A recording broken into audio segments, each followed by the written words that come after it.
Afternoon বন্ধুরা, শুভ দুপুর। আজকে আবার আমার নিজের ব্লগ নিয়ে তোমাদের কাছে আবার আমি হাজির হয়ে গেলাম। আজকে এসে আমি আমার হাজবেন্ড একটু বাইরে মানে কালকে রামনবমী আমাদের বাড়িতে অনুষ্ঠান আছে, তার কিছু কেনাকাটা করতে। তো দুপুরে খেয়েও আসা হয়নি, তাই জন্য আজকে আমরা রেস্টুরেন্টেই খাওয়া দাওয়া করছি। আমার পয়সা মারছে, রেস্টুরেন্টে এসে আমার পয়সা ধ্বংস করছে। এটা হতে পারে? নিজের বউকে খাওয়াতে গেলে কেউ পয়সা মারা বলে? বলুন তো, এটা ওনার কর্তব্য। তোমরা কি বলো বন্ধুরা? কমেন্ট বক্সে কিন্তু অবশ্যই লিখে পাঠাবে। চলো, এই যে আমরা অর্ডার দিয়েছি, এই যে মাটন কারি, এই যে ফিশের একটা কিছু আইটেম হবে, ফিশ কারি সামথিং এনিওয়ান। আচ্ছা, রাইস, হোয়াইট রাইস আর স্যালাড। ঠিক আছে, তোমরা দেখে নাও। তোমাদের যদি পছন্দ রেস্টুরেন্টে অবশ্যই তোমরা একবার এসে ভিজিট করে খেতে পারো। খুব সুন্দর, হাতারি আমাদের জেমস লংয়ের ওপরে পড়ছে। এটা ছোট ব্রাঞ্চ, বড় ব্রাঞ্চটা একটু আগে আছে। এখানকার খাওয়া দাওয়া খুবই সুন্দর এবং পরিবেশ খুবই সুন্দর, সার্ভ করাও খুব সুন্দর এখানে।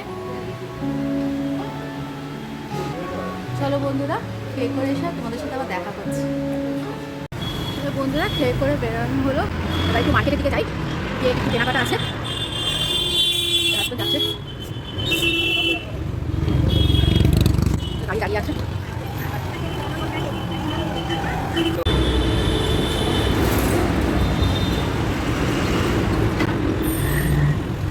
আগিয়ে নিতে হবে নাকি? ওই আগেরটা দেখো, আগে এসে গেছে। এবার জিনিসপত্র যে বন্ধুরা, এখন কেনাকাটা চলছে আমাদের। এই যে বন্ধুরা, এখন বাড়ি ফিরছি। এখন অলমোস্ট বেজে গেছে 4:30 নাগাদ। অনেক কালকে কেনাকাটা অনেক কিছু হয়েছে, একটু জেরক্সও হয়েছে। চলো, গুড ইভিনিং বন্ধুরা, শুভ সন্ধ্যা। আমি সঙ্গীতা, আবার তোমাদের কাছে আমি আমার ব্লগ নিয়ে হাজির হয়ে গেলাম। আজকে হচ্ছে আমার ঘরে রামনবমী চলছে। রামনবমী আজকে আমাদের ঘরে অনুষ্ঠিত হয়েছে। চলো তোমাদের সাথে আমি জিনিসটা শেয়ার করি, অবশ্যই সাথে থেকো। হাই বল, এটা আমার ছোটো মাসি।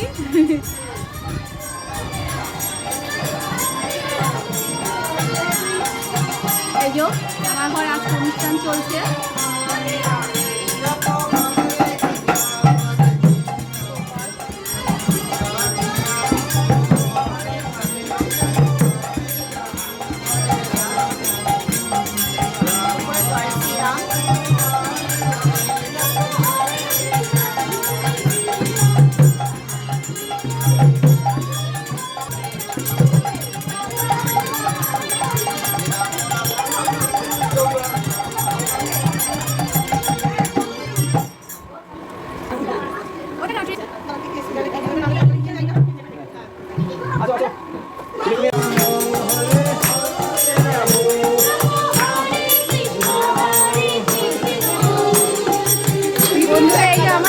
সোনা, তোমাদের সাথে আজকে ওকে দেখা করালাম। ও 3 মাস হয়েছে এখন।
ভাইয়ের বউ এখন সবাইকে দিচ্ছে। হয়ে গেছে? হরে কৃষ্ণ হরে কৃষ্ণ কৃষ্ণ কৃষ্ণ